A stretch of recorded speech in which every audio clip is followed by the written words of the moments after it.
When I'm in charge.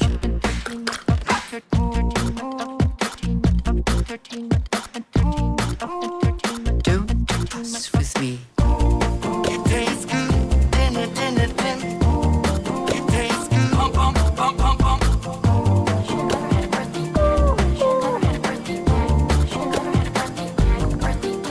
I know you're used to Lucy, but I run such a shop. I hit go live and it hit go live. I'm in charge. Oh yeah, this still says waiting. But I run. Birthday dad? Yeah. Hip hop, bebop, dance till you drop. Hip hop, bebop, mean they don't love. Hip hop, bebop, bop, bop, bop, dance till you drop. Hip hop, bebop, can they end the song? Just a little bit of nicotine. Just a little bit of nicotine. Cream in your sugar now. Little bit of nicotine doesn't mean that they don't love you. Well, that's all for today. Bye-bye. All right, you guys, we got Jenn today. Jenn, say hi. Hi. I hit live and I guess I didn't click it hard enough and it didn't go, so that's why we got in halfway through the song. Welcome everybody. We got a whole heck of a lot for you today.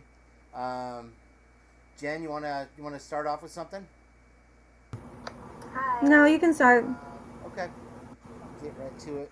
You gotta pull everything up. I can't, so.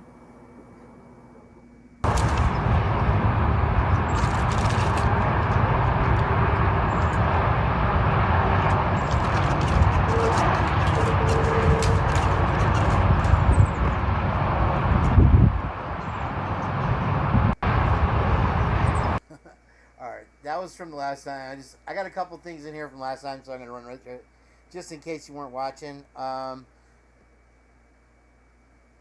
thought this was open. Police said teacher took advantage of student, then made him drive because she was drunk. Now she's going to prison. So I guess you could say that the consequences are finally coming down more and more on women, and it was a crazy story because she totally took advantage of him, and he was really young, got him drunk, got him high, and had her way with him, which any guy is going to do the same thing, and then brag about it maybe to their parents. I don't know what was going on there, but let me see if I can keep this here. All right. That's better. Stay. And the next one is... What do you do for a living, sir? I work. You work? You're specific, dog. That's why I like you, man. A server probably comes to the table. So what are you going to have to eat? Food? No, sir. On the menu. Food! So, you guys together? We got it 15 years. You guys been together 15 years. Why'd you hold up 6 fingers? 1 5, 1 5, 1 5. Got it. And what do you do, madam? If you say work, I'll kill myself. What part do you work at? Meat department. Yes, you do. Yes, you do. 15 years working at that sausage department. What is this drink everybody's got? A fish bowl. What's in that shit? Do you even know? I mean, it's Ohio, so probably fentanyl or some shit. What do you do for a living? All right, that one was for Heather. All right, I'm going to have to hold the mic, I guess, the whole time. Ever had a stalker before? My mic's not cooperating. Oh, that's more than I thought. Right here? Third, you had a stalker before. Can I ask what happened? Yeah, he would be outside my window. He'd be outside your window. Kind of romantic. Did you ever make contact? Did you ever speak to the guy? You confronted him. What did he say? After a year. So you liked the attention a little bit. Was there ever a day he didn't show up and you were like, hello? I look fucking good. There you go, Jenn. All right, I want to get right. I'm going to skip this page. Let me see what I had here. I'm gonna get right into the big deal tonight, and let me pull up a new window here.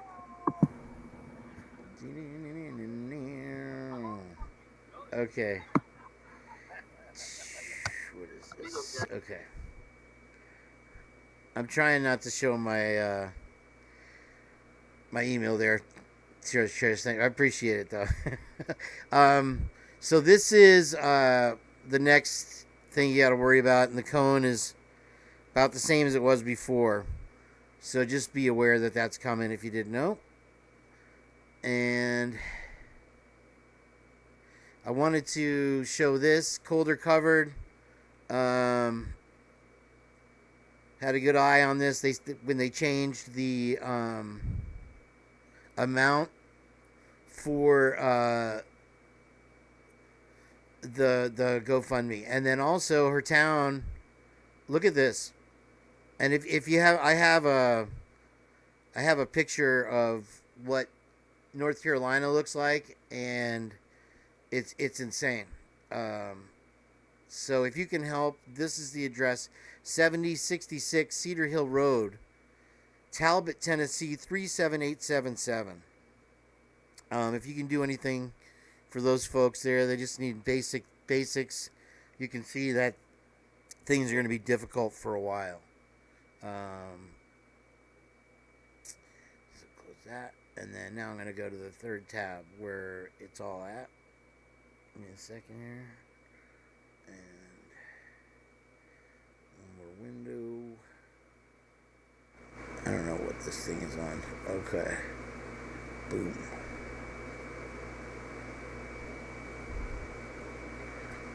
Okay. And let's see where we start. Oh, Trisha said you're gonna get a copyright. Of what? I don't know. She said you're gonna get a copyright. I am? Why? I don't know. I think she's kidding. I got one last time. So, yeah, I got all the copyright. Pete Rose passed away today, age of 83. They never let him back in to the MLB after his betting on baseball scandal, if you remember that. And he's passed away. And then also, I'll get back to this one, but there's a Gilligan's Island conspiracy theory out there, which I thought was hilarious. Let's see. Okay. What's the conspiracy? I'll play it in a minute. I wanna jump ahead. Oh, Let me rest in see. peace, Pete Rose. Yeah, and the guy from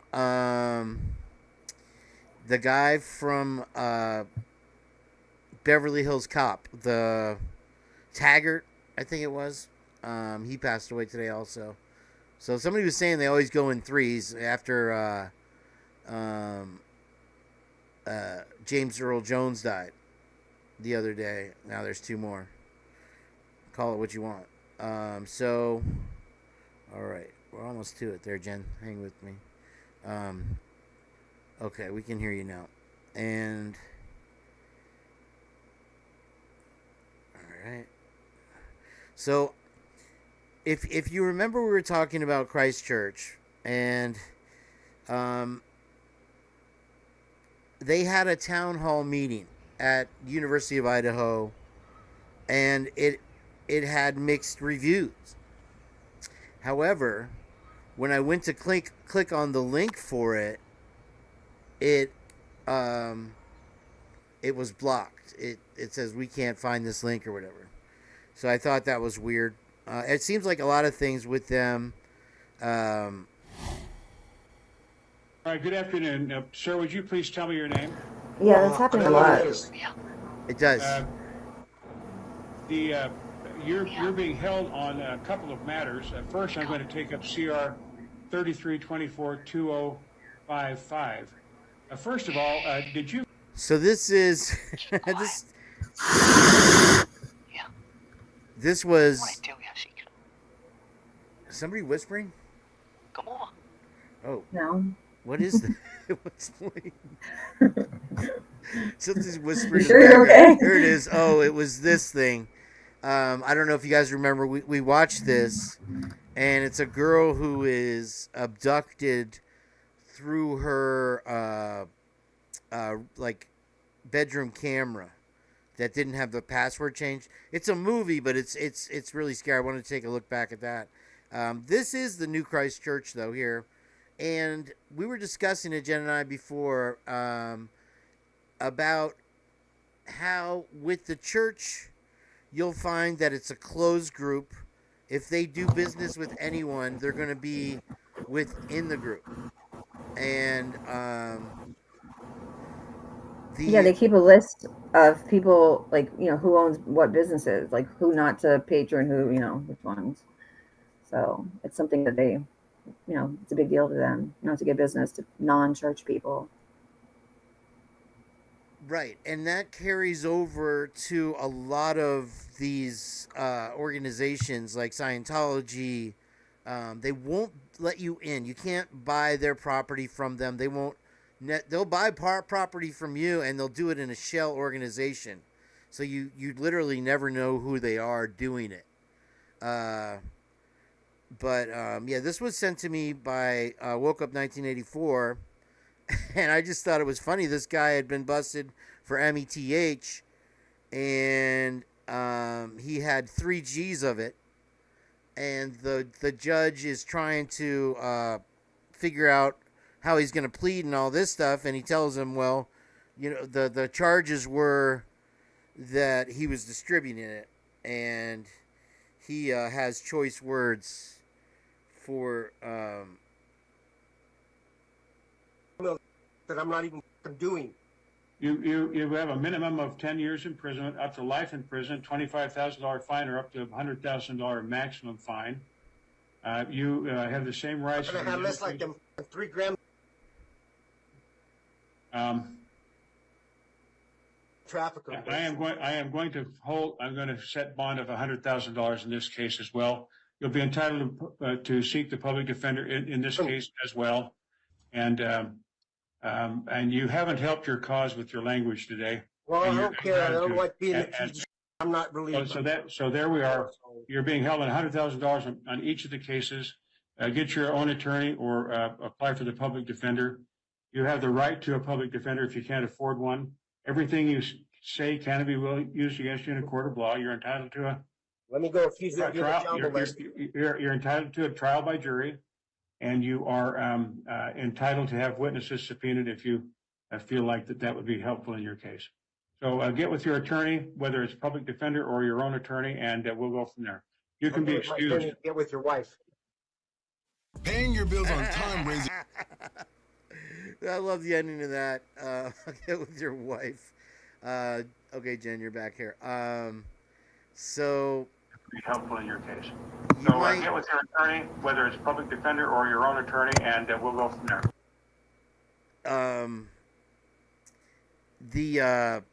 What you'll find in that little bit of exchange there is that the judge has already set with the prosecution and with the public defender what his punishment is going to be, and they haven't had a trial. He hasn't even pled yet.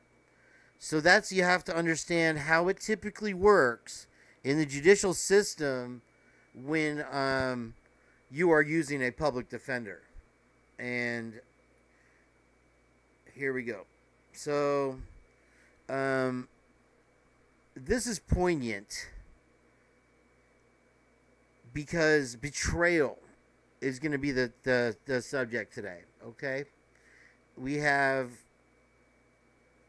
This is a Mason online shop, and you can buy all kinds of great Mason products at cheaper 99. Jen, does that number have some significance? 99? I don't know. 3 times 33, maybe. I'll come up with there. Oh, maybe. I don't know. But as you look at their merch, their gear here, I mean, all of this, and you got to remember that they present themselves as a righteous, helpful, nonprofit organization You have the Shriners, you have the Masons, but look at these symbols. I mean, all of these are like Satan is good, Satan is our pal. We want to, but then you get into it. And so this is the order of the Eastern Star, and we're going to be talking about them a little bit today. It's open to both men and women.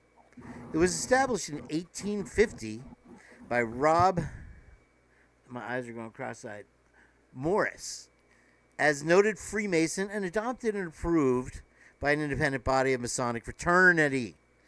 The order is based on some teachings from the Bible and is open to people of all religions. Now, some teachings of the Bible, okay? So keep that in mind as we go on here. Here's some more of the merch, and you get the idea, okay? But let me skip ahead one. Where are we?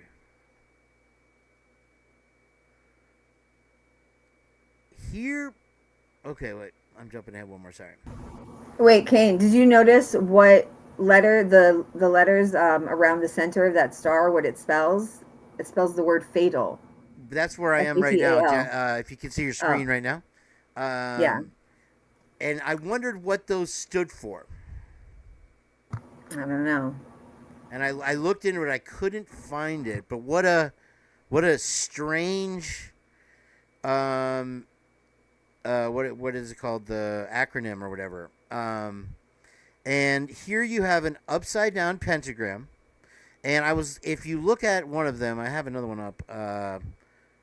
In it, you have, just like in witchcraft, you have now these symbols are different. But in the fraternal one, you have a wine glass. You have something like a building with something wrapping around it, and then you have a pole that's on fire, and then you have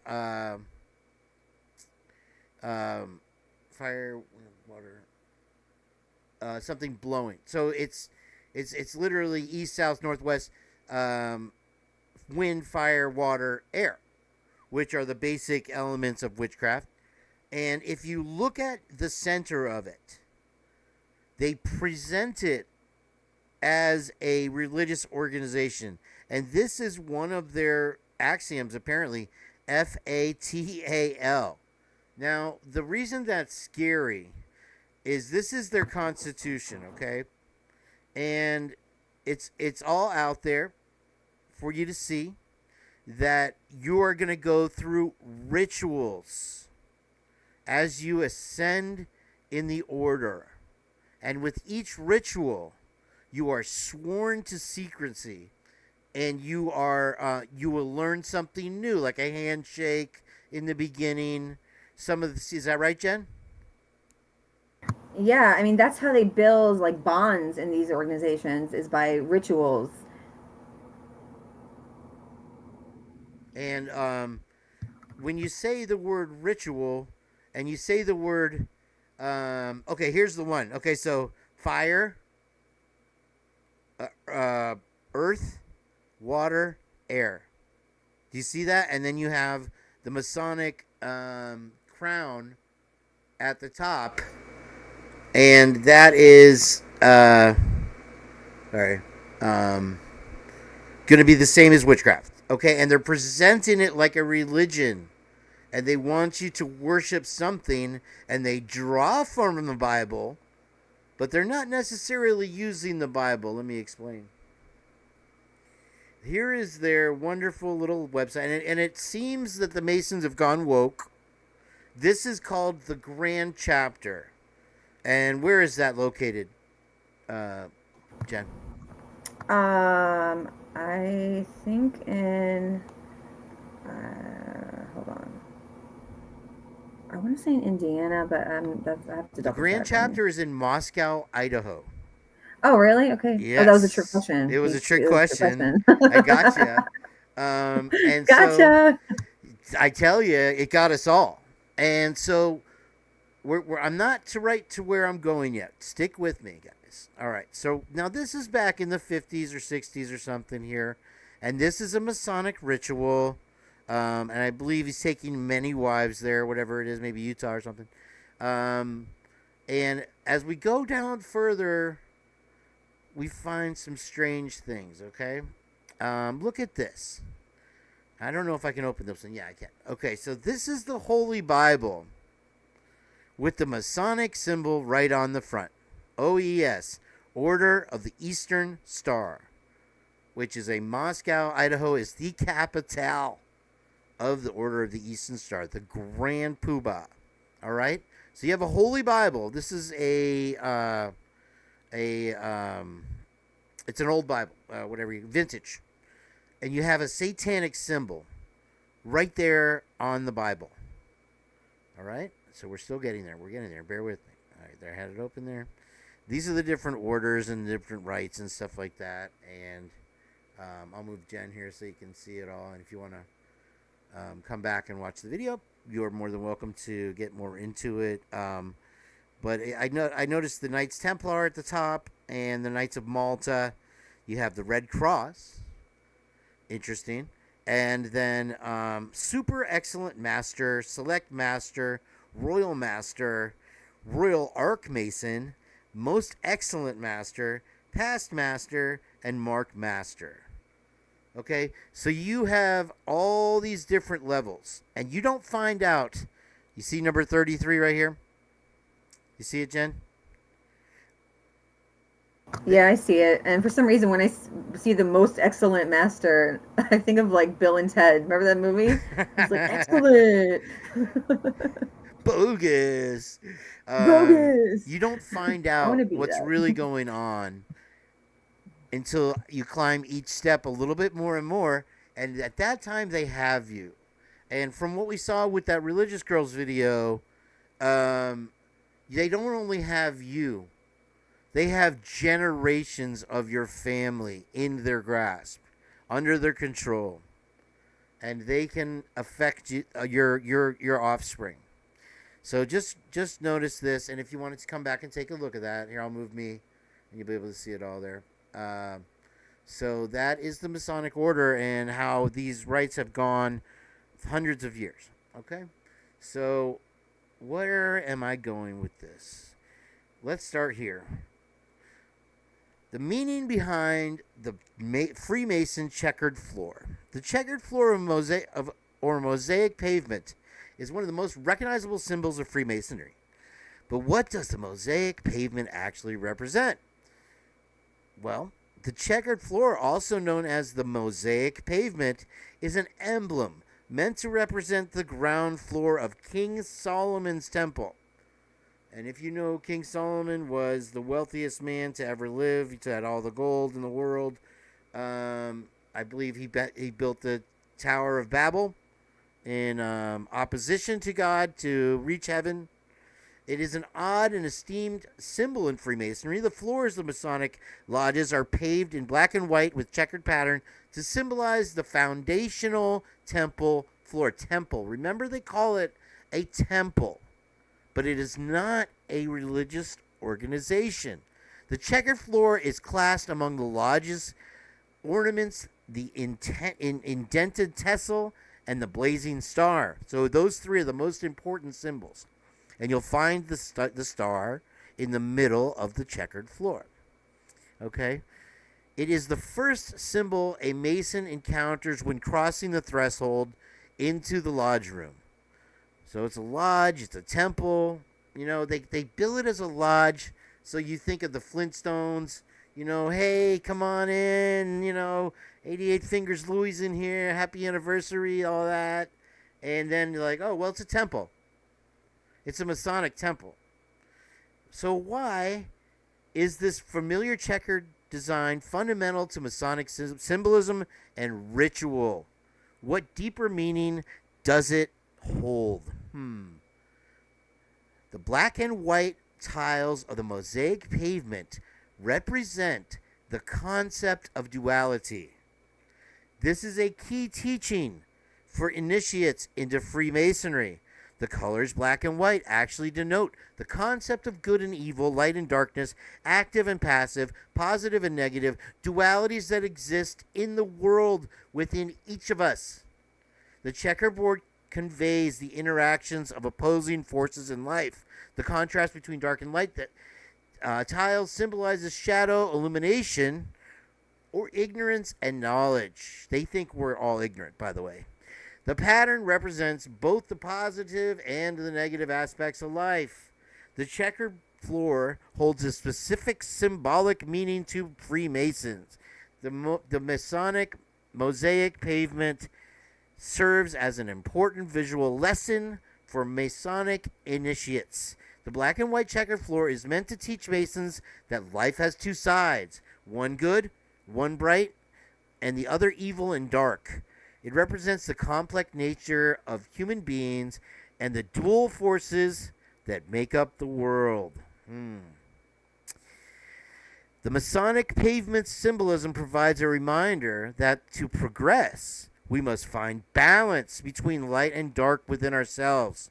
The checkered floor conveys the idea that no man is perfect, and they must keep our inner darkness in check while seeking greater light. The checkerboard pattern reminds Masons of the ups and downs in life. It serves as a visual representation of the principalities and dualities and balance that Freemasonry promotes. Just as the checkered floor is trodden upon, we must learn to walk upon the light and dark squares to reach wisdom and understanding. The white symbolizes light, goodness. The black symbolizes darkness. Now, together the juxtaposed black and white tiles represent the ignorant and uninitiated state from which a Mason must emerge to find light through Masonic teachings. The symbolism of the ritual flooring traces back to a mosaic pavement described in the Old Testament as the ground floor of King Solomon's temple. Boom. So, where else do we see this little checkerboard floor? Can you tell me, Jen? A checkerboard floor? Think about Best Friends. Best Friends? The Satanic Temple. The Satanic the Temple Best Friends Animal also Society. has the checkerboard floor. They promote the learning between light and dark and the forces that exist in this world, right? Yep. And the satanic order wants you to think that you can live this life freely away from God, and they want you to think that you're a good person, and then as you take the steps, you start to realize what they're really about. So why is this important? Now let me show you where the Masonic Temple is in Moscow. And it's right there near East City Park off 3rd Street. That's just... Where is it? Anyway, it's over here. Sorry. Where'd it go? Anyway, it's off Palouse. So it's at the edge of town. And the reason I found that important was because in Freemasonry, what you're taught about secrecy and what they've been teaching people, and I'll read this article in a minute, but I want to get to my point. Whatever secrets the Masons were guarding, they made for a bewitching recruitment tool. Who could resist the promise to join an elite in possession of occult truths within a couple of decades? This is from Time magazine. The mystique of Freemasonry made it a worldwide phenomenon. There are lodges everywhere, or temples, from Amsterdam to Aleppo, from Charleston to Calcutta. The craft spread on the currents of earlier era globalization, empire, and commerce. So this is a secret society where the punishment in their bylaws is literally slitting of the throat, hanging. They have, for different offenses, they have different punishments. And if you remember, I was talking about before Scientology, you have the Church of Christ, you have all of these organizations. Well, look, here, if you weren't with us the other day, I wanted to show you this. And this is a document regarding the real estate around 1122. Now, when I say they keep it in the family, it means that with the church, they're going to have an insurance company, a mortgage lender, a management company, a lawyer. So any transactions that happen, everything stays within the group, right, Jen? Yeah, you have to have certain, people that are going to process the transaction. You have the title company, etc. So look at the names on that one. That's going to be some recognizable names. Well, we have Stephen Weeks right here, and Eagle Investment Group. Eagle Investment Group, which is related to who? Well, they purchased all the surrounding houses the July 23rd, the same day that the document you're showing right now. But also the day of the murders, there's a record of a purchase by him and Eagle Investment Group for 733 Taylor Avenue, which is that house that has the sign in front that says The Lodge, right across from Sigma Chi. Remember with the driveway that goes like downwards into the garage? Yep. That's the... So, and it's dated on a Sunday, which is weird. It's dated the day of the murders. It was purchased. On the day. Mm-hmm. And that was a Sunday. And yeah. Think about that. Who works in that kind of business on a Sunday? Right. Nobody. They will wait till Monday. But somehow this had to be done on a Sunday. And the one thing I want about this document I wanted to point out to everyone is that when I talk about putting it right out there, the notary that sealed this document, you can read the name. The name is Lucifer Morning Star. And whether you want to believe, what's that? I said it's craziness. It's like who? nuts. No one would name their child that. So it's definitely like a changed name. But yeah, if your name was Morningstar, that's the last thing. And it's a legit notary. Like on the you can look up the their number. So it's, I don't know who it is. Well, haven't they changed their name since this document? I don't know. So that's another thing they do to bury their tracks, is that they'll do stuff in this name or whatever and then change it. That's probably why they ended up with such a ridiculous name, right? And so they put it out there for everyone to see. It's like they're not hiding it. Now, so I was talking about the church, and I was talking about Scientology, and they have the lawyer, they have the mortgage company, they have all the levels covered. Now, when we're talking about the Freemasons, sorry, it's an ad. What you have here is a failure to communicate outside of the group. Do you understand? Think about it. These Masons are, as we just read, high level, high power people that the penalty for betraying the order is cut the throat, hung, drowned, all type tongue cut out, all kinds of crazy things.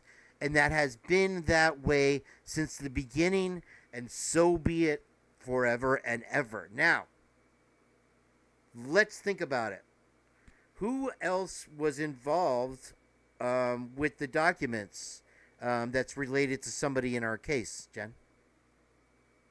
Well, you have the lawyer, the law firm that's on there is the one that Judge used to work at. I mean, not Judge. I'm sorry, the new Hippler. judge. Yeah, yeah, Givens Pursley. So that's a connection. Also, that's also the person that signed the gift deed was his name's Franklin Lee. He was on the gift deed from 1122 to UI, and he's he's a lawyer at Givens Pursley. And that agent, he's a registered agent. That was changed, I think, December of 22 from University's property management, or I don't know. I forgot the name of the other one, but Whose wife he was on one of the documents? Well, the purchase made on the day of the murders for 733 Taylor. There's her name is, I think, Jessica Dollinger. So I'm probably related to the the new chief that took over Fry, his position. She was also the notary. Now on the one you're showing right now, if you look, like the Latah County, the recorder who accepted the document, and that's Julie Fry, Chief Fry's wife. Right here, guys. Right here on the right top corner. Like, you got a lot of names that are keeping the family suspiciously connected. Mm-hmm. And this is gone unnoticed by more or less everyone, right, Jen?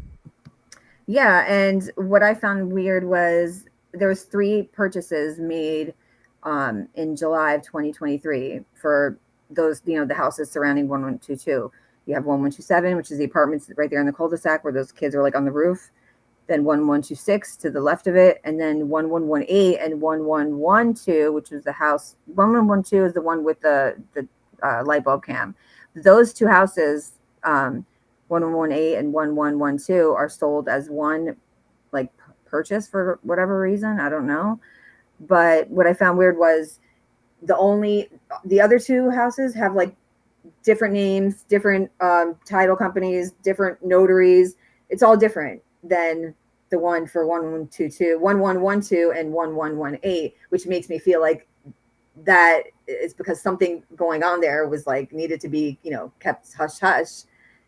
And that's why I keep thinking those houses are connected somehow to 1122. Because like you're gonna buy 3 houses in one day. Why are you gonna get a whole a different set of everything for one transaction, and then the other 2 have the same names on there? It just seems weird. I'll send you the other 2. Let me find them real quick. I'll send you the other 2 documents. Okay. Well, I wanted to get to my conclusion, and then I want to play this that Jen sent for me, and it's from Casper West, and I'm gonna just play a little bit of it because I don't want to get my stream interrupted here. But it's very interesting. So I've made the point that orders such as these secret organizations like to keep it within the order. Okay, so again, you have your mortgage company, your lawyer, blah, blah, blah. Now, we're talking about a much more powerful organization here. We're talking about leaders. We're talking about people that are in power in government. So let's say, and this is our opinion, let us opine to you, merely conjecture and for entertainment purposes only, that the Grand Order, which, if I had it pulled up, is on the Moscow sign, the Order of the Eastern Star. Their emblem is on the Moscow city sign when you pull into Moscow, when you cross the city limits. It's one of the first things you'll see, right, Jen? And yeah, the sign that just has, Moscow, welcome to Moscow. It's we've all seen it a million times, and never crossed my mind. And here she has a zoomed in picture, and I'll go ahead and pull it up while she looks for those other documents. And let me just reiterate why I just sent them to you now. Okay. What do you think that they do in the Order of the Eastern Star? And I'm gonna hide my window real quick, guys. Sorry, I want to take echoes of Clarity's advice. And hi, Bubbly and Lala. So happy to see you guys. Woke up, bro. Everybody, Hey, Bubbly. Lollylop is here. Meanie Weenie. Echo's in here, obviously, and all my friends. Thank you so much for being here tonight. And I hope you're enjoying the show so far. And I'm about to get to my point, but I want to show you the Moscow sign, and you may recognize it here. Let me get to my window. There it is. Okay, so here it is. And is it? No, I'm sorry. One more. It's back here. Where are you at? Where did you put it, Jen?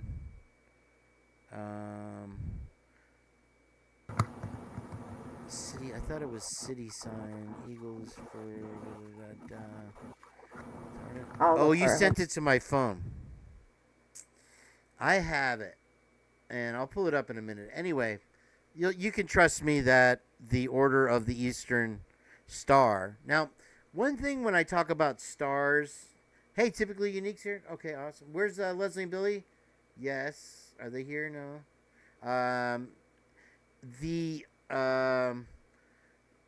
When you look at corporations' logo, okay, you'll see a pattern in successful or larger businesses, and I'm sure Jen can vet me on this, right? Sure. That you'll see a star, like Citgo has a star. Lucifer Morning Star, what is it? Sirius Satellite, named after a star. This is how they find each other and identify each other. Just like they have a secret handshake, they have secret symbolism, and that's why and in that way, they know that that's a trusted corporation to deal with, and they support them. Do you follow me? Right, John? Yeah. They have secret symbols. They have handshakes even. It's all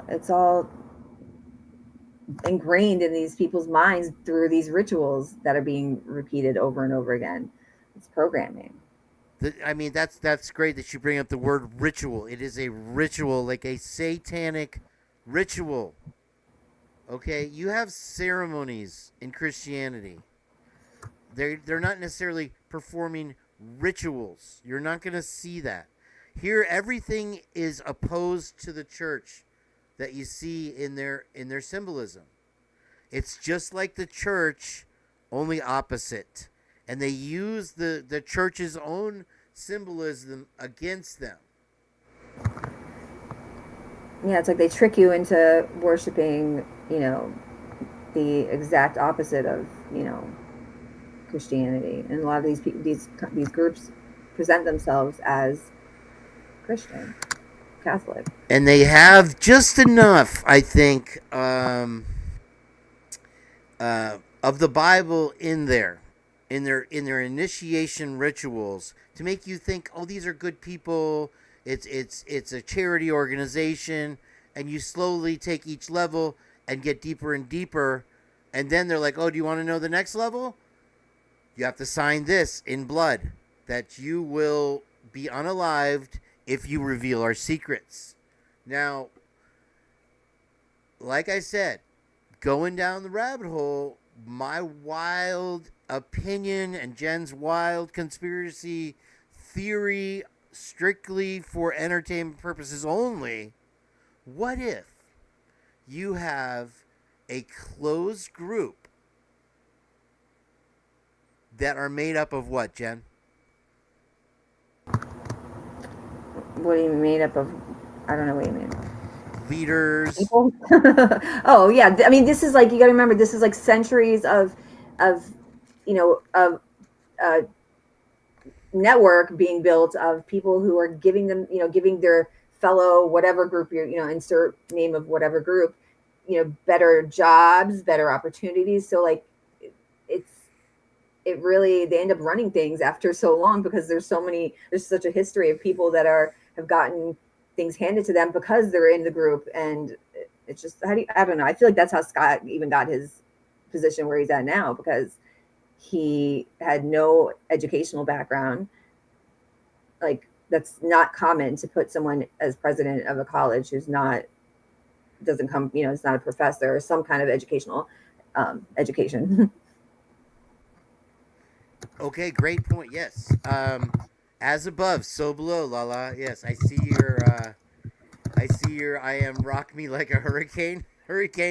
Okay, so let's, for entertainment purposes only and strictly our opinion, a wild theory, call me crazy. What if you've had all these years where the people in power have basically bequeathed their power to either other Masons in their family, they call the order the family, and they put the family above everything else? What if, my crazy opinion, you have somebody say, I don't know, at the top of a university, or the governor, or the mayor of the town, and then you have people in their pocket, the police, the courts, the lawyers,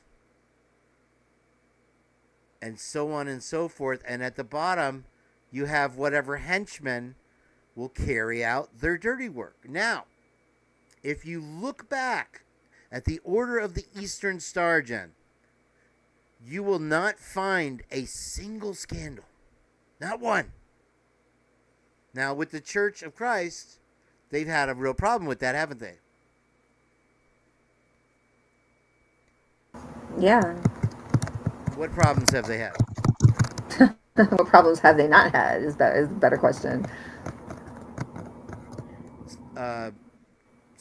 Essays, all kinds of strange marriages that seem to permit child stuff.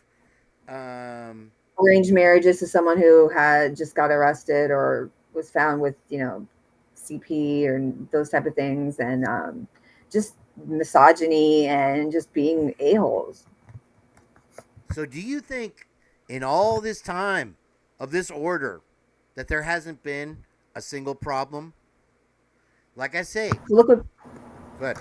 Look, I was gonna say, look what's going on right now. Oh, I don't know if it's right now. I guess everything that was with the mayor of New York City and the police commissioner, they were both inaugurated. I don't know if that's the right word. Whatever. They were both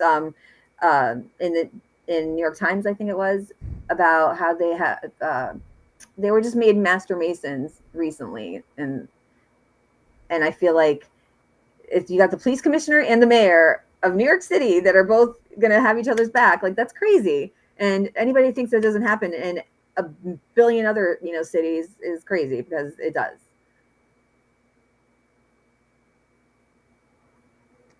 I'm missing something that Lala said. Lala, let's pause the show so that you can make your point. You think you could just waltz back in here and tell me what to do? All right, let's pretend, in our crazy opinion,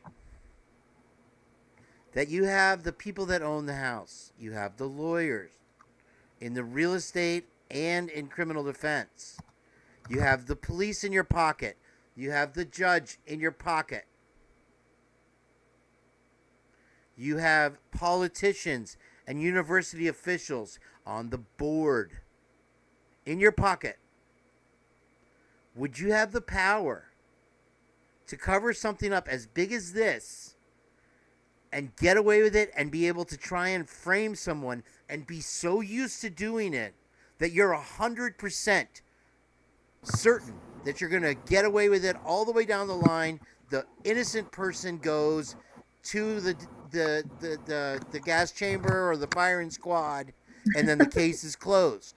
And do you have enough power to shut anybody involved in the case up with either money or threats? What do you think, Jen? I just put the article from New York Post in the chat with the mayor and the police commissioner being involved in named Master Masons in a secret little meeting. Very good. Yeah. Mayor Adams named Master Mason in secret Freemason ceremony at Gracie Mansion. They didn't do it at the community center, guys. It was at Macy Mansion. It was kept off the schedule. It was kept off like the public schedule. Secret Wonder why. ceremony. Mayor Eric Adams and City Police Commissioner Edward Caban were inducted Master Masons in a secret ceremony at Gracie Mansion Saturday that was left off his own public schedule. The Prince Hall Masonic Temple, also known as African American Freemasonry, posted the photos of the event on its Facebook page over the weekend and celebrated his ascension. Brothers and sisters, today we hold an occasional Grand Lodge with the Grand Line officers and the brothers for the first time in history as Gracie Mansion. NYPD Chief of Department Jeffrey Madry was also raised as a Master Mason during the ceremony. Oh, I gotta pull it down. All the people that run New York City, like, it's crazy. That's way too much power. I couldn't have put it better myself, Jen. And remember, if you don't believe that they're capable of this, remember what the consequences are to go against the order. And it's in their documentation, and believe me, they have the power to do it. And people will do it for them, and they will blame it on someone else outside because we are ignorant. We have not received the light, the illumination of knowledge that the Masons have. Okay? As you go on through the order, some of the enlightenment ceremonies are spells. Am I right? Did you ever see, there was this guy that like snuck in to a Freemason ritual and he posted it on Twitter. Did you ever see that? I can send you the links. I have not seen that. It's crazy. All right, I'm going to send it. Give me 1 second. So here we have an actual example, you guys, of people that are in the commission.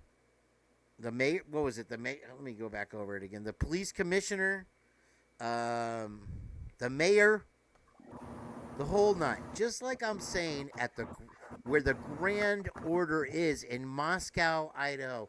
Strictly our opinion. What if? Oh, it sounds crazy. They were able to do this for whatever reason and cover it up. And one of the female parents of one of the victims, we know for a fact, is a high-level Mason. And ironically, that victim's family has kept their mouth shut the entire time. They're not asking you for money. They don't need money. They're not asking you for support or help. They planted a beautiful garden that has the shape of a Masonic symbol for their son, the blue boy, the boy who wore blue. So here we have now, instead of just lawyers and mortgage companies, we have funeral parlors, crematoriums, police, lawyers, judges, and mayors and commissioners and the whole nine. 100% can do whatever the heck they want. And just so used to getting away with it that they're literally going to have a temper tantrum when somebody calls them out on their BS.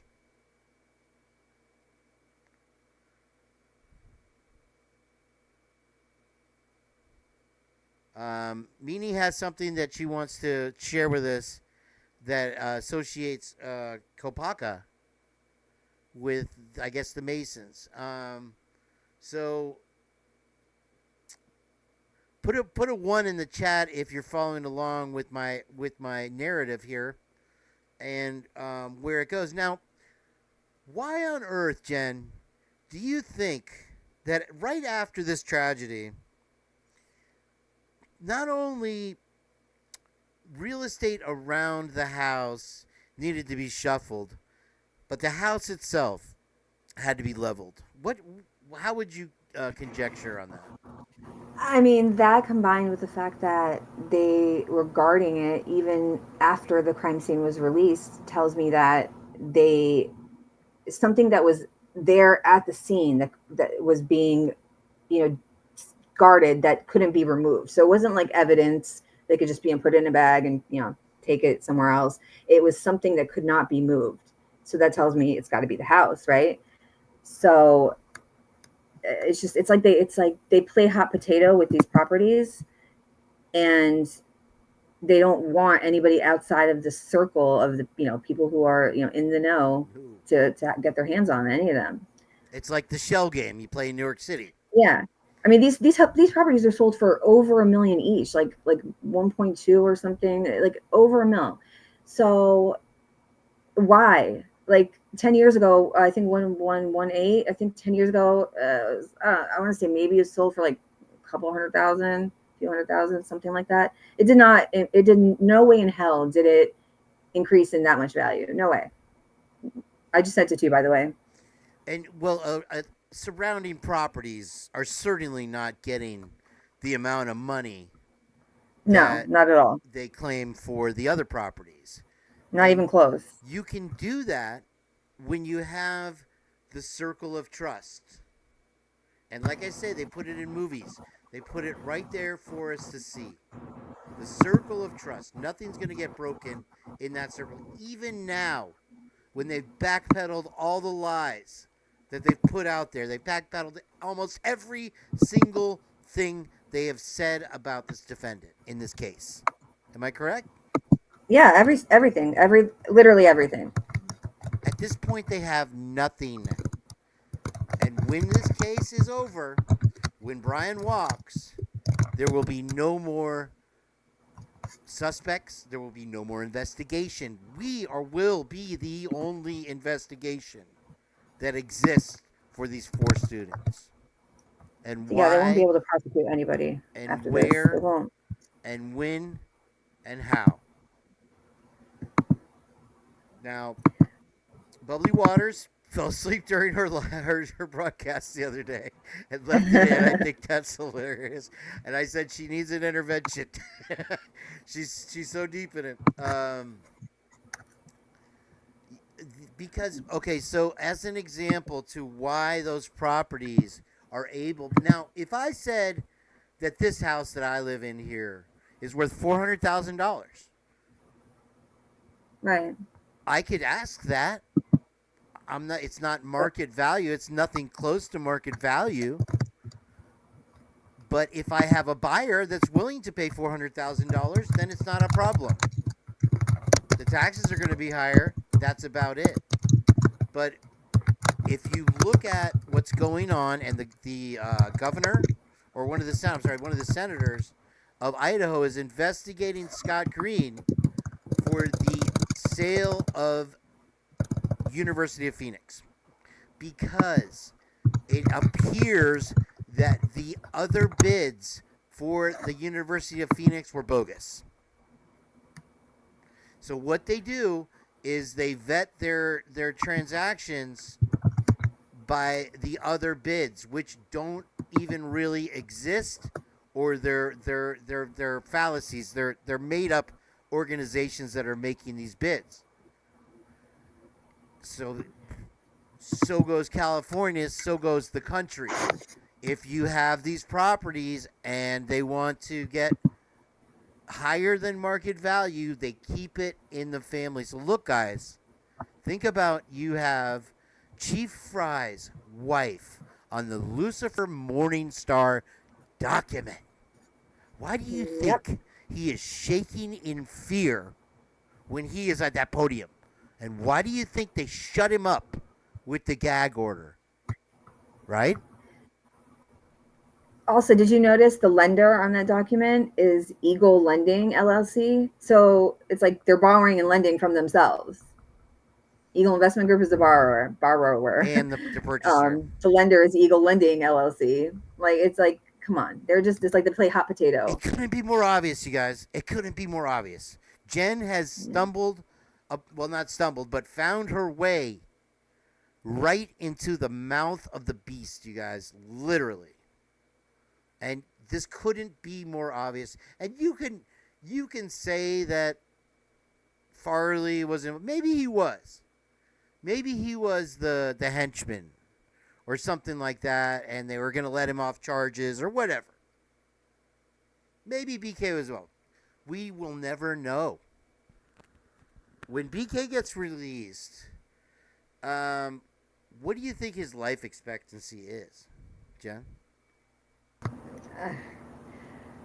I hope it's, he dies an old man, it's just, regardless, what kind of life is he going to have? They've already crucified him in the court of public opinion, which the scales need balancing, unfortunately. Yeah, and good luck winning a civil suit in that town. I mean, clearly. One thing I want to point out, like, I would literally bet anything that Mr. President of UI, my speculation, that he was involved in one of these groups, same as the mayor and police commissioner. Like, you don't get that kind of money and have that kind of money. It's like almost like they get bored, kind of. You know what I'm saying? Like, what are we gonna? It's. I feel like it's just like a common thing around people with money to be, in part of these groups. I would bet anything. You couldn't ask for anything more in your face than this. Julie Fry, L'Etat recorder. She is a public officer. She was just elected recently, I think. And all of these, in other towns, at least we know, we have proof that they are master masons. They've elevated themselves to this high level, and they're not going to give it up for anything. Not anything. Now you have Dinky IMO is talking about the Cowboys and who they were and the walking up through the house. Now, you're not necessarily going to have infiltrated all of the law enforcement organizations. So you have people outside of the order that are using the law to get what they need to get, but they have to fight for it. And so right before the house gets torn down, they let them in to see. Now, that house was cleaned up by the end of the day, am I right?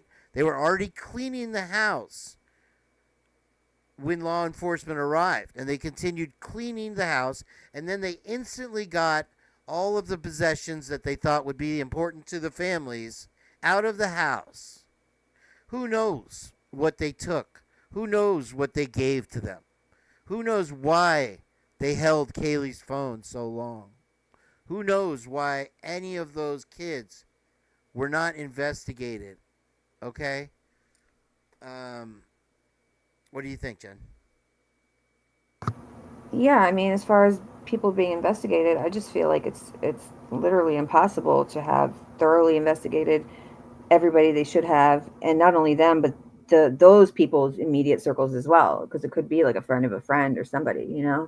There's no way. It's not possible to have thoroughly done any of that, let alone clear people within the same week. I don't care if people have an alibi. You're still supposed to verify the alibi. It's got to take time, right? So, well, no. The problem also is, now that you've cleared these people and the investigation has gone south, you cannot get in the money time machine and go back and interview these people at that time. You can't find out, did they have scratches? Did they have something on their phone? Because most of them are gone. It's been 2 years, you guys. They're gone. If they are brought up in an investigation, it's going to be almost near impossible to A, find anything on them, and B, get them back to town to get their testimony or to do a interview with them. You see what I'm saying, Jen? Yeah, it was the perfect timing because everybody left town for the holidays, so it wouldn't even look suspicious for someone to leave town because it was right before Thanksgiving. So it was really a perfect storm. Yeah, they seem to time everything around that around the school schedule. Even now, when they're seeking a jury in Ada County, they are basing it around what the jurors now, is this the dark one? Where's the dark one, Jen? Is this it right here? People behind the unalivings, lies, and cover-ups at the University of Idaho. So let's take a quick listen to this. I don't want to interrupt my stream with a copyright, but I just want to. How can you tell if somebody's monetized, Jen? I don't know. Heather seems to know. Is Heather here? Where's Heather? I don't see Heather. Maybe she's waiting for me to introduce her. Okay, so let's play a little bit of this. And I'm going to use it under fair use, and which they literally say right here. So night in Moscow, and I haven't worried, but this is going to flip a lot of that upside down, and I think it's going to be the same for a lot of other students and community members. Reality that death and tragedy can make its way anywhere, even the rural town of Moscow, Idaho. Coroner had originally told us right here on this program exclusively, and also they conflict directly with what police have said as well. In order to figure out the root, you have to look at the fruit. The University of Idaho has not produced good fruit, and there's a reason behind it that I will examine today. From murders to assaults, there's been a lot of crime going on inside of this tiny town. And I'll tell you what, Bubbly Waters can vet for that. She reads those police blotters every day, and we all know what kind of craziness happens all the time. Town, and almost every single incident seems to go through these three individuals. This is what I like to call the Dark Trio. Similar to the Bermuda Triangle, which is a region in the western part of the North Atlantic Ocean, in which ships, planes, and people have vanished. In this case, we are not in water, and the students are the targets. Lauda County is listed as one of the safest and best counties to live in Idaho. That all changed when the 4 college student killings took place. People started to look into the history of the surrounding towns nearby.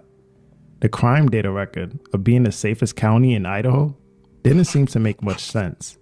After hearing, so you have to think about now, Hudson Lindow and the old roommate of Maddie, and how easily it was done that they were able to make those appear as hazing, or they took their own lives. And we can see right through that. Hearing about multiple deaths of college students, something seemed a bit off. I decided to investigate and created 3 installments on the University of Idaho's Greek life horrors.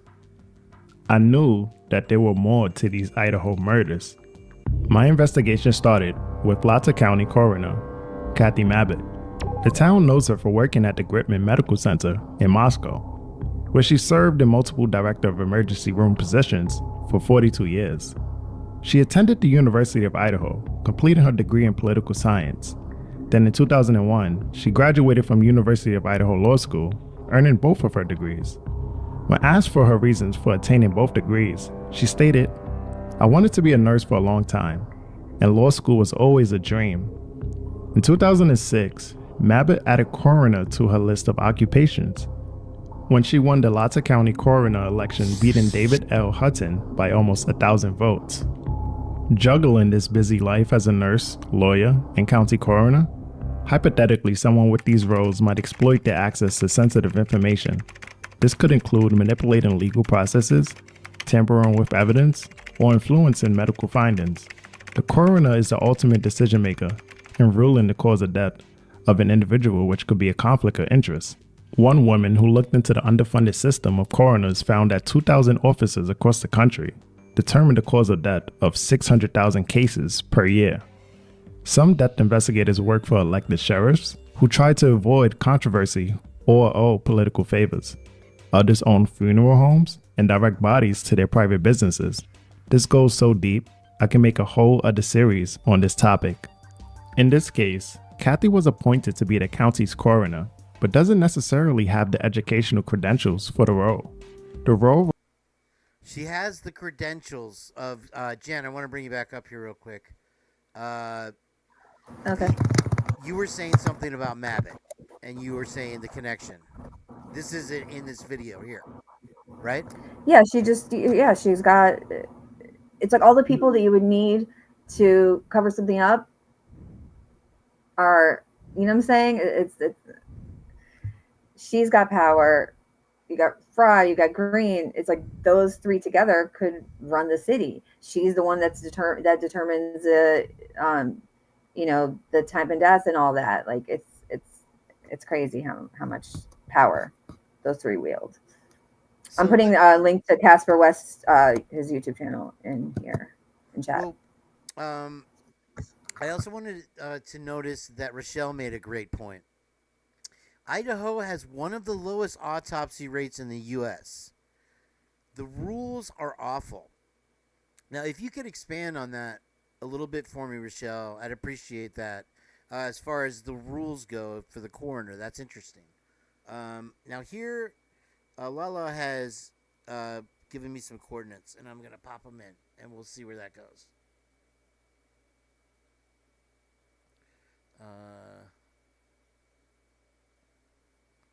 Oops. Let me see if I can get it. There it goes. Okay, so I think longitude is up, down. Latitude. I read somewhere, and like I love reading comments on these articles online, like on New York Post and all those, because you find out good stuff in there. Someone had told someone else that they were looking at the coordinates, and it was the Muir Woods, Muir. I'm not sure how to pronounce it, but it's supposedly where the Skull and Bones is located. Oh wow! Yeah. Now wait, what were you saying? Is the Skull and Bones the coordinates of what? Of the coordinates that was on Brent Kopacka on his Facebook or wherever they came from. All right, I must hold on. I have that still in there. Okay. For some reason, I must have got it backwards, Lala. They are supposed to get trained after election, but nobody regulates it there. The coroner is also supposed to get continued education. Nobody regulates it. Because they don't need to. As long as she's saying what they want her to say, right? Then everything's going to be hunky-dory, and the system moves on, and the family stays intact. That's what's important here. Let me see if I mean, she's a nurse. She's got a law degree, a nursing degree, and she's a coroner. Like, it just seems like it would be a little bit of conflict. Right, yeah, and if you look back at the 70s, right there you have Quincy, MD. He's a coroner. They've had it looked into by the government before. Wow, that's crazy. Most states have certain rules on when to autopsies. Idaho is completely lacking, even when it comes to children and even self-unalivers. Bohemian Grove is north of San Francisco. Oh, that's the coordinates? Yeah, okay. That's what I meant. Not Skull and Bones. Sorry, Bohemian Grove. And is that the same thing? I'm sorry, I missed what that was related to. The coordinates of kopackas Yeah, I just had read a comment that said that two people they were talking, and I was just looking at like old comments on some articles. So I don't know for a fact, but I just remembered that when you were saying something. That's interesting. Jen says Idaho is the only state to specifically outlaw cannabis. Now, You think it would be a given, you know what I'm saying? Like, hey, don't do yeah, this. not one other state has to say anything about it. So with Jeffrey Dahmer, what did you have? Was he breaking any laws? Well, he unalived the people he ate, right? But beyond that, they couldn't convict him on that because there's no law. Yeah, it says Idaho is the only U.S. state that explicitly mentions cannibalism in its legislation. And the legal code says anyone who consumes human flesh is guilty of cannibalism, crime punishable by up to 14 years in prison. However, cannibalism is defensible in cases of extreme life-threatening conditions as the only apparent means of survival. It says other states have laws targeting abuse or desecration of a corpse, but it's not specifically cannibalism. Okay. And I guess in February 2024, a bill was introduced to not only outlaw any person who consumes another human being, but the person who feeds it to someone. Like if you give somebody, isn't that crazy? And that was just in 2024. Like that's crazy. Really, like really why nuts. is this even on top of their minds? You know what I'm saying? Like what? Okay. Let's get back to this video. This is very interesting. I hope we get to play it. Did Heather show up yet? She likes to come in late. Weird. It says something about human composting. I don't even know what that is, but I'm going to send you the link. All right, I'm going to bring this back up, Jen. Requires a PhD, especially if you are examining bodies and influencing the cause of death of individuals. So essentially, in Idaho, it's whoever runs and gets elected that gets that position. The Idaho coroner is basically a lawyer who was appointed to be the coroner. Mabbitt stated that in her role as a coroner, she would try to determine and organize organ donations for anyone who dies outside of a hospital. And in her first 6 months into the position, she responded to 7 deaths. She was awarded the SightLife Shining Star Award for her support of donor families and her assistance in the cornea donation program.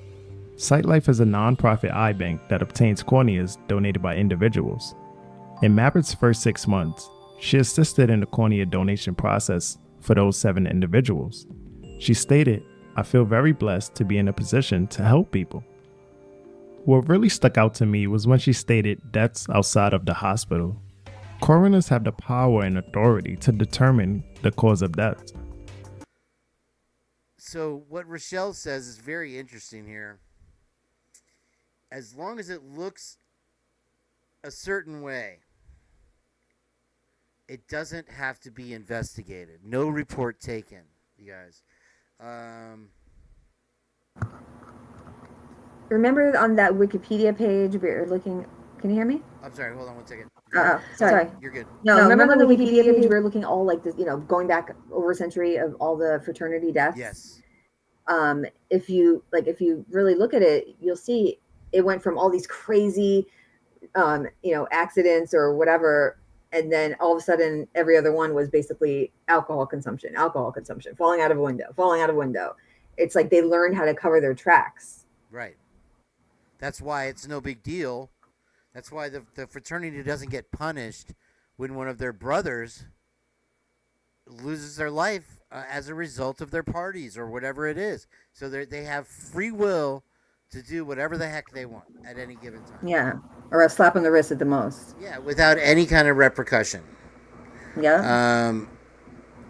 So, again, when you watch this interview with Mabbitt, Silly Wabbit, you'll see the fear in her eyes, and we all wondered, why is she so shook? Oh, it really must have been a horrible crime. She's worried that she's going to slip up. She's afraid she's going to say the wrong thing. She doesn't want to be talking to this reporter. She's not even qualified to do the job she's doing. And I want to do a quick little sidebar about embalming because Bubbly brought it up. The reason that embalming started was during the Civil War. And up till that point, they would just take the bodies and they would bury them. Now, with the Civil War, you came across a new problem. The families wanted to claim the bodies. And they would ship them in train cars. So you have a train car full of bodies, and the places that were to take the bodies got sick of it. They got tired of the smell. They didn't want to hear about it. And so this one doctor came up with this idea to replace the blood with embalming fluid to keep the body from decomposing so fast.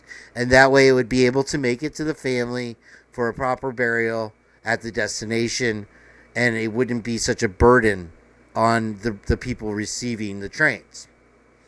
And so I just thought that was very interesting. And now when you have something, whereas, okay, now we either instantly burn the body or we embalm it. Once you've taken it to that funeral home or whatever you do, it's going to be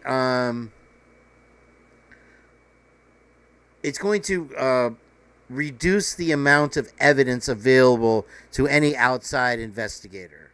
So like I say, you have the law, you have the police, you have the commissioner, you have the lawyer, you have the funeral home, all in the chain. And they back each other up. Go ahead.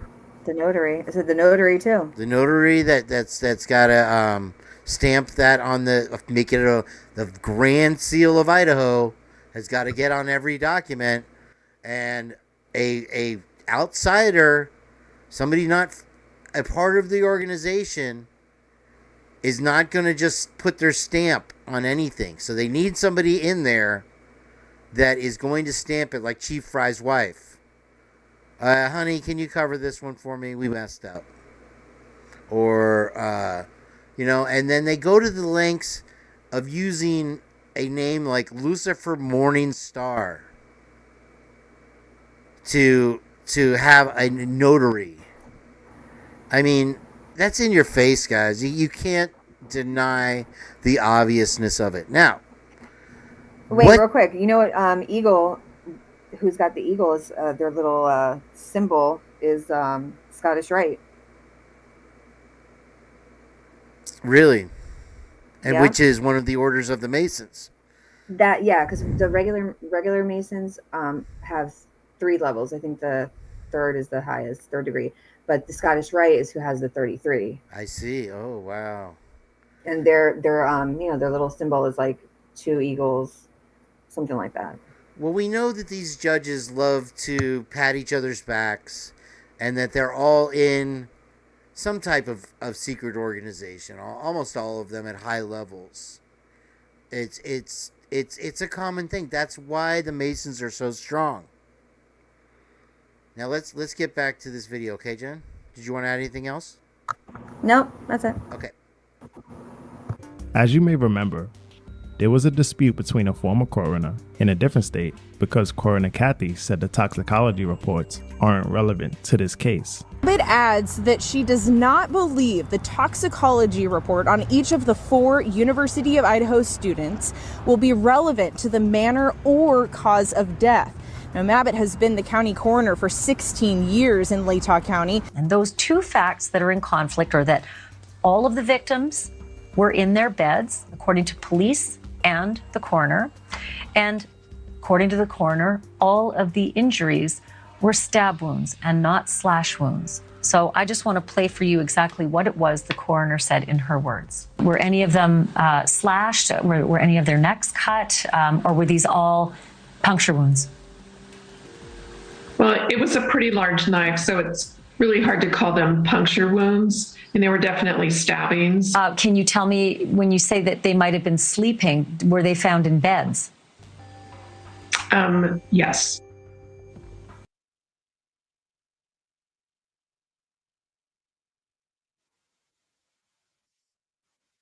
When you want to talk about lies that continue to proliferate through the media.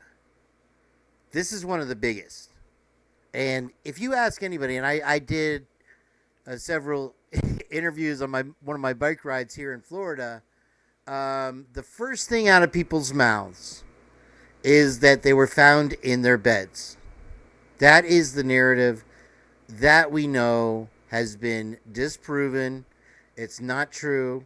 We know at least one of them was not in the bed. Now, why would she lie? Because she knows. She walked through the friggin' house that they weren't in their beds. Why did she say yes? Who is she covering for? Her society, okay, her order. Now, I noticed something there when he spoke. When she spoke, Ashley asked her, were there puncture wounds? Rochelle, it's KaneB888 at Gmail. 888, the number's 888. I'd love for you to send me those. Thank you very much. I appreciate you being here. Now, listen. If I am going to stab you, how in the actual F is there not going to be a puncture wound? Hold on, let me put you back on. Well, ask yourself this. Let me put you back on, Jen. Sorry. I got the program on. Sorry. Okay. Can you hear me? Yep, you're good. Okay, can you hear me? All right. What I always wondered is, in the beginning, they were asking, they kept saying an edged weapon like a knife. Like, they use the word like. So to me, okay, if you found the sheath, you could have said K-bar. They were even going around to businesses and saying and asking about purchases of a fixed blade weapon, or fixed blade knife. I mean, so that always kind of, struck me as odd, because why wouldn't they just say a knife? You know what I'm saying? So maybe it was an axe or something, which is, I think that it was two different murder weapons to begin with. Maybe. I very much think it's a machete or a hatchet. Hatchet and axe. I mean, there was the Vandal Jacks. They had like some big thing that weekend. They just opened. The loggers. That's the axe throwing. The axe throwing place just opened that weekend. Yeah. And there's a picture that I wish I had it. Have their blunt force. Yeah. And Kaylee Maddie, it says visible stab wounds. And then the others said, no, it didn't say blunt force. I'm sorry. It said sharp force injuries. That's what it said for Xana and Ethan. What in the heck is a sharp force injury? I've never even heard that before. Something sharp that hits you with force, like an axe. What's the difference between that and a slice? I would assume the force behind it, because you're not swinging it. Like you're swinging something like a bat. It's the difference of hitting someone with your fist versus a bat. Right. There's gonna be more force behind a bat. Blunt force injuries, say you use the handle. Yeah. You know what I mean? And that's going to cause a bruise or a contusion. So maybe it's like that, but with something sharp at the end. I don't know. It makes no sense, because it would just make a slice. You're not gonna. You don't tear. When you have a knife, you. This is your trajectory. Okay, you don't. Unless you're going like this. If you're doing one of these, then you're slicing or you're stabbing. How do you have a stab without a puncture wound? I think a puncture is more like in and out, like straight in and out, not like across. I don't know. I'm sure. So are they saying that it was in there and then he did some kind of Harry Carey move? You know what I mean? Like, yeah, like a if you're swinging your arm around with something sharp, it's not gonna leave a puncture necessarily. It's gonna be a slice. Of course, it's gonna puncture by definition. Well, I mean, technically, yeah, it's got a puncture the skin, but it's not a puncture wound. It's not a puncture wound. A puncture wound would be just a hole, or like a slice. I mean, like an incision. Incise wounds, like how they say, yeah. Yeah, Bubbly makes a good point too. A golf club, which would make a blunt force trauma, but not a blunt force. It doesn't make it wouldn't it's slice like the skin. it's like Well, making maybe, up maybe. words. It's word salad. It's not something Yeah. that exists in the real world. You're not going to see any other case where they say blunt force slice. You're not going to see it. Sharp force injuries. It says sharp force. What? I mean, yeah. Even if I had a razor blade, By an edged weapon. I'm sorry. I said sharp. I think it says sharp force injuries by an edged weapon for Ethan and Xana, and then for Kaylee and Maddie, it said on the PCA, it says visible stab wounds. So it's a machete or an axe and a knife. It's two people. And it's two weapons. One person said, "It's okay. I'm going to help you," meaning I'm going to go help you with the girls upstairs. So that makes sense. You know, two people, two perps, two sets of injuries. Perhaps the one guy wasn't getting the job done. The one officer. No, well, maybe they didn't know Kaylee and Maddie were going to be there. Maybe, like I said before, like maybe Hoodie Guy was supposed to keep them away from the house, and they just left. And it's okay. I'm going to help you. Is one perp talking to the other perp like, "Oh, it's okay. I'm going to help you. Stay here with Xana and Ethan. I'm going to go upstairs." Maybe. Jeffrey Weinstein, welcome in. I'm glad you're here. Thank you for joining us. I don't know if you're any relation to the other Weinstein.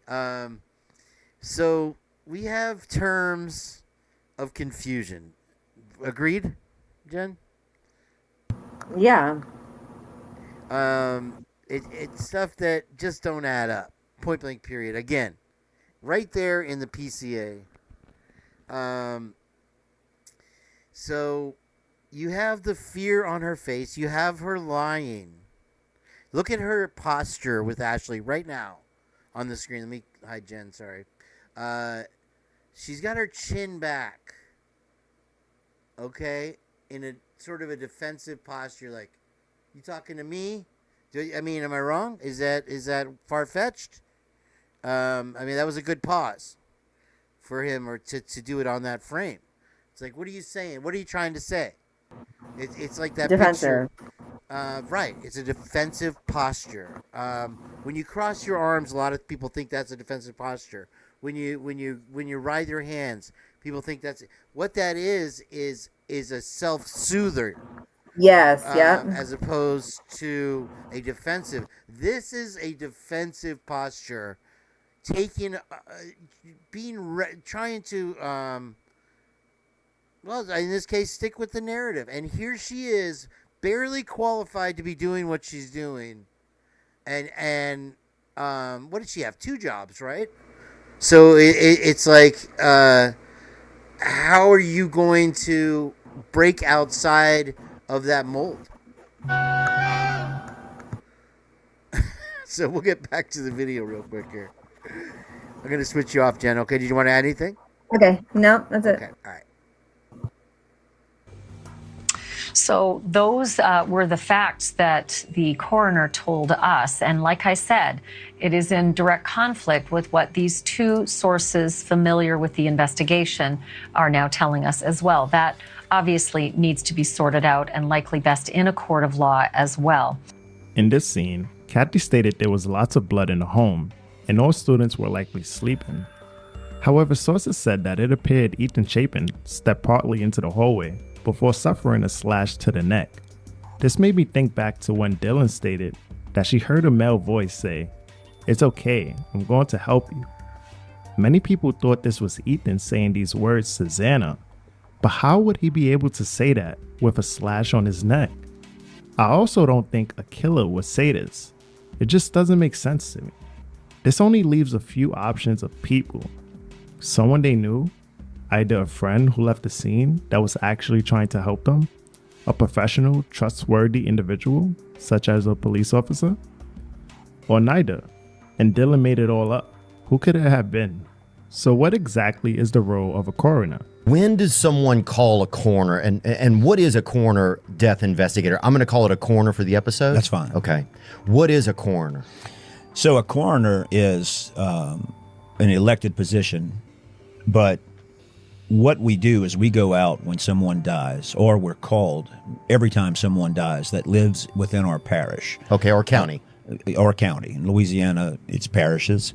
So we'll We're called if it's a natural case or if it's a homicide, suicide, any of the manners of death. Anytime it's an accident or just your general natural death, it comes to us. Okay. And we have to pick up the phone and decide, is this natural causes or is there foul play? We work closely with police.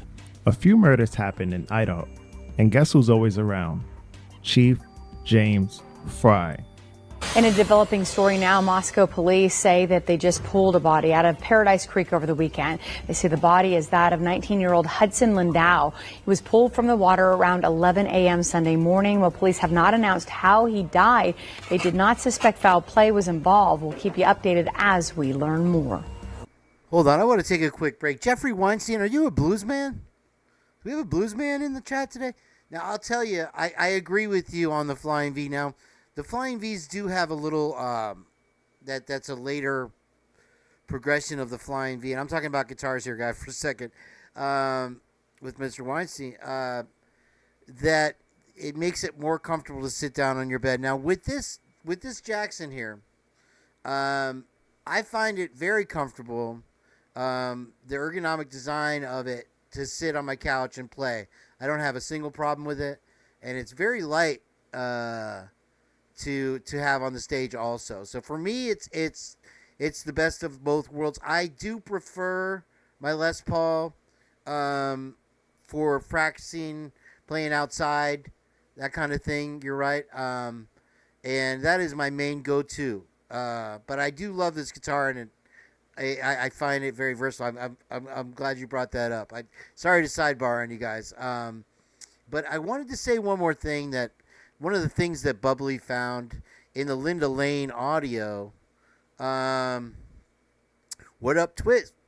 You have a sound bite that comes through rather clear, and I believe it was the Darth Vader over the CB guy that says, and I clearly heard it, and whether you want to buy that audio and video or whatever or not, I wanted to add in that I remember them saying Little Miss Hatchet. Do you remember this, Jen? The Little Miss Hatchet comment? Are you familiar with that? No, I haven't really dived into the Linda Lane, like very little. It's Little Miss Hatchet. I feel like I've seen that before somewhere, like a meme or something. I might have put it. Oh, BB King. All right. That's cool. I'm sorry. I'm sidebarring again. Jeffrey Weinstein knows how to distract me. You must be from them. Yeah, I liked all the old blue guys, Jeffrey, Blind Lemon Jefferson, and especially like Lightning Hopkins, and Stevie Ray got me into them all. And then I had a friend who played the saxophone in high school, who I've reconnected with recently on Facebook, Peter Vanderhusen in Germany. He lives in is it Dusseldorf? I think Dusseldorf. That got me, and we saw Miles Davis and all the old blue guys. Anyway, Jen, what you hear, and I believe he even says Bethany on the audio, Little Miss Hatchet. And you hear a voice that sounds very much like from what we've heard. That sounds like her saying yes and responding. So it's if you ever get the chance, look into it, Jen, because it's blood curdling. Okay. So, all right, we'll get back to the video here real quick.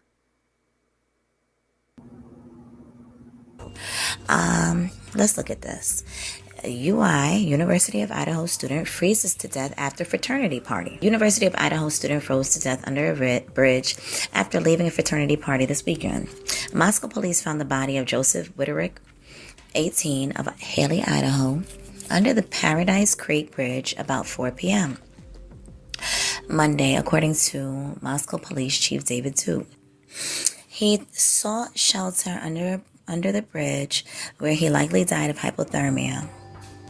His roommate called police upon waking up Sunday afternoon and discovering Witterick hadn't returned to his dorm room in the Theophilus Tower. Police awaiting toxicology results to determine Wooderick's level of intoxication and whether any other substances may have contributed to his disorientation. Authorities do not suspect foul play and do not anticipate filing any charges. An unforgettable day for Jerry Schutz, the day his partner, Will Hendrick, went missing. He was pretty much the light of my life. The two were together for 5 years, up until the night Will went missing from a party 23 years ago in Moscow, Idaho. Will was declared murdered when his skull was found 3.5 years later in the woods of eastern Latah County. His killer has yet to be brought to justice. We should have been able to solve this, that this was not an unsolvable crime. 23 years after his murder, Moscow PD continued. Okay, let me pause it right there, folks. And this is the Masonic symbol. If you can see, let me double check that you can see my cursor here. You can't. Okay, but look to the left of the bricks in the Moscow sign. You'll see the seal of the Eastern Order of, what is it? The Order of the Eastern Star. Right there as you drive into town. Okay, so that represents the organizations and businesses that hold sway in this town, because they're not just going to put Joe Blow's symbol on the entrance to their town if they don't want you to know that when you enter this town, that's who you're going to have to answer to. These are the powers that be, so to speak, in Moscow, Idaho, guys. Oh, that is so cool. But yeah, that helicopter crash was just, the timing was just so terrible and everything. That is awesome, Jeffrey. What an honor to meet him. I used to play Couldn't Stand the Weather back to back every day after school and listen to it. Did you want to join in, Jen? Yeah, I'm here. Actually, I gotta just jump off. I'm not gonna jump off, but I just gotta just mute it for like a few minutes. I'll be right back. Okay, just don't close the link. No, I'm still on. I'm just gonna mute it. So if you try to talk to me, I'm not gonna have my earbuds. I'm just gonna play the video for a little. It's almost over. So. Okay, and then play the secret, the guy that snuck into the Freemason thing and had a hidden camera. I emailed it to you. Did you emailed it to me? Okay, I'll check that after this. Yeah. Okay. Okay, bye. Be right back. But tackling a cold case is never an easy task. We always believe that there's always that one piece of evidence that will tie everything together, or somebody knows something. We believe somebody knows something. When Mabit was asked what she thought about the job, when people she knows come across her coroner table, she stated, "It's hard because I've lived here for so long. I know some of the families, but that can also be comforting to them." Well, according to the University of Idaho's past commencements, Kathy graduated in 2001, but started in 1995. And guess who graduated in 1995? Julie Fry. That's Chief James Fry's wife. She is also the treasurer and court clerk of Latah County. Is it possible that they knew each other or crossed paths at some point? Like Kathy, Chief James Fry was also appointed and elected to chief police. He stated his connections with Moscow community helped him in his position. Also, James Fry graduated from the University of Idaho, similar to Kathy. President Scott Green also attended the University of Idaho. Is it a coincidence that these three obtained a vast amount of authority in that town? James Fry worked as the main detective in the murder case of Katie Benoit. Another death was a freshman, Joseph Widerick, who was found dead and his death proved hypothermia. No foul play was suspected. Fry was also on the scene in the Hudson Lindow case, where the University of Idaho student was found dead under a bridge. His death was ruled an accidental drowning, and no foul play was suspected. Here's a photo of Hudson posing with the 1122 King Road home in the background. The incident happened just 6 months before the Idaho murders. On the other hand, in the Hannah Clay case, where she was supposedly roommates with Maddie, rumors circulated that she was allegedly bullied and moved out of her home with Maddie. she died shortly after from an alleged OD. The timing is suspicious, but when investigated, Hannah's dad came out to say there's no evidence of foul play. However, someone claimed that Hannah's roommate stated on Facebook that the OD was a cover-up and that she was actually stabbed in the torso. She claimed that no one believed her and thinks she is crazy. Is this all a coincidence? The point I'm making is, Fry gets on the crime scene and does the investigating. Julie keeps records pertaining to county courts, personal property, and personal records. Real quick, when I say they keep it within the order, who drove that U-Haul? Who drove that U-Haul out of the crime scene? Was it some moving company gonna take the stuff? Why on earth is the chief of police driving a vehicle off the crime scene? I mean, first of all, isn't that beneath him? So what is in that vehicle that he has to make sure that it reaches its destination without being tampered with by being in it? So, food for thought. Heather, I don't know why you hate me today. Something about I'm Scott. back. Okay, why does Heather hate me today? I'm not following her hate speech. Oh, I don't know. Yeah, it had Pennsylvania on the U-Haul, so that was an interesting fact. It had the advertisement for U-Haul was Pennsylvania, which was very, very interesting. Did you see they put a vacuum, like a canister vacuum, in the back of the U-Haul? Like that could have had evidence of a cleanup, possibly. Like it's just they messed up this whole thing. Well, it's like even Kaylee's mom said that they didn't go through the trash can, the applesauce like you would give a toddler. Yeah, but they took the dumpsters. Like, why not take the garbage in the back? Like, it made no sense. And there was what looked like the grub truck to-go container on top of the trash in the backyard. It looks just like it. Oh, Heather, I was talking about Stevie Ray Vaughan. Stevie Ray Vaughan always paid homage to his mentors, and he would even have them on stage. When he was growing up, his brother Jimmy was in a band, and much better guitar player than him. And then the day came when Stevie was so much better than him, and they featured him on stage, and his fame grew much faster than Jimmy Ray Vaughan's did. Jimmy Ray Vaughan's a great player also, but he's no Stevie Ray, and he'll tell you that himself. But anyway, that's just a sidebar with my man Weinstein there. I lost OBS. Uh-oh, did I close it? There it is. Where are you? I've lost it. Uh-oh. OBS. Uh-oh. Let me see. Oh, it's probably down here. Something's wrong. I just got a message. Cancel. That. Where are you, OBS? I have the chat up. I can't see anything else. Let me see. Boom, boom, boom, boom, boom.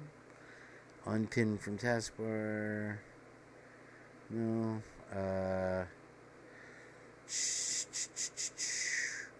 I don't know. I think I muted. What the heck happened? I lost my feed.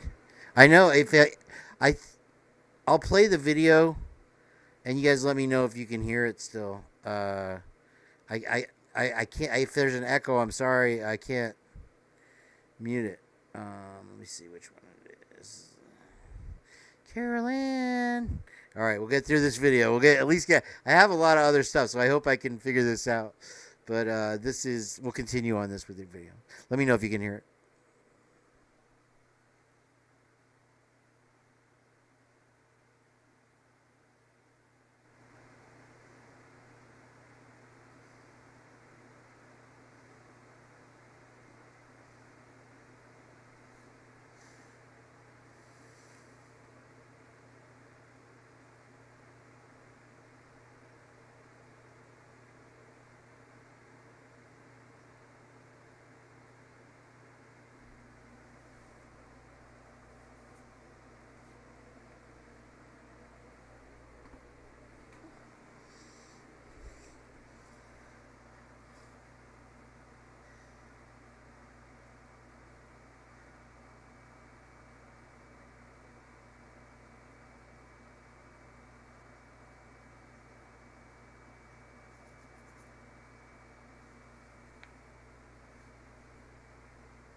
Okay, hold on.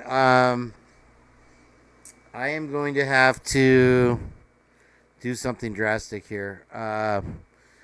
If you can hear me, I'm sorry. Yeah. I have a whole bunch of other stuff. So if you guys want to stay in the chat, put a 17 down for me, and I'm going to end this broadcast and start a new one because I whipped the window somewhere and it went into the ether. So I will open a new show and we'll do a part 2. And thank you, Heather. I'm glad you found that emoji.